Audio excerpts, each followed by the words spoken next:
ডাক্তাররা এই দেশে বড় বড় হসপিটাল ডাক্তাররা কি ওষুধ কোম্পানির মধ্যস্বত্বভোগী? আমি প্রাইভেট হসপিটালে যখন যাই বাংলাদেশে, জীবনে কখনো কিন্তু কোনো বিদেশি চিকিৎসা নেই কোনো দিনও কখনো নেই ইনফ্যাক্ট আমার নেওয়ার সামর্থ্যই নেই। বাইরে যান কেন? বলে ভাই ডাক্তার একদম এত মন দিয়ে কথাটা শুনে এমনিই অর্ধেক ভালো হয়ে যায়, কনফিডেন্স চলে আসে। আর আমাদের এখানে ডাক্তার যাওয়ার সাথে সাথে হ্যাঁ বলেন, মেজাজ খারাপ করে বলে লিখতে থাকে প্রেসক্রিপশন। এটা হয়, আপনারা এটা সিরিয়াসলি দেখবেন। সেকেন্ড হচ্ছে অনর্থক টেস্ট দেয়, যাওয়ার সাথে সাথে অনেকগুলো টেস্ট দেয়।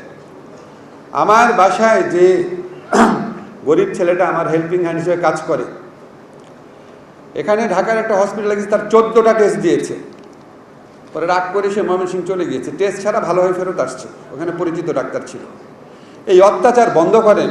মানুষ অনেক গরিব, এখানে লোকজন খুব গরিব আছে, বড় লোকদের গলা কাটানো সমস্যা নাই।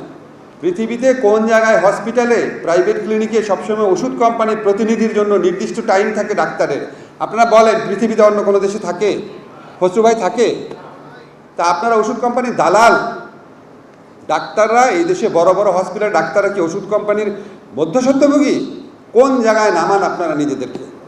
জেনারেল কমপ্লেন যেটা আমার কাছে হৃদয় বিদারক লাগে, নার্সদের আচরণ খারাপ, নার্সদের মন খারাপ থাকে, হসপিটালে কর্মচারীদের সবার মন খারাপ থাকে, তারা ক্ষিপ্ত হয়ে থাকে, ভালো সেবা দিতে চায় না। কেন চায় না? খসরু ভাই আজকে বলেছেন নার্সের বেতন 12,000 টাকা। আপনারা কম টাকা প্রফিট করেন। আপনারা যারা অনেকে হসপিটালে মালিক আছেন, আমি ব্যক্তিগতভাবে চিনি, আপনাদের কোটি টাকার বাগান বাড়ি থাকতে পারে, আপনারা নার্সকে একটু ভালো বেতন দিতে পারেন না? আমি যখন ঢাকা ইউনিভার্সিটির টিচার ছিলাম, আমার বাসায় যে কাজ করে সে তো 3 বেলা খাবার পায়, থাকার সুযোগ পায়, তার বাচ্চাদের আমরা টেক কেয়ার করি, সে তো বেতন পেত 12,000 টাকা। আর একটা প্রশিক্ষিত নার্স 12,000 টাকা বেতন পাবে? তখন সে মন ভালো করে সেবা দিবে?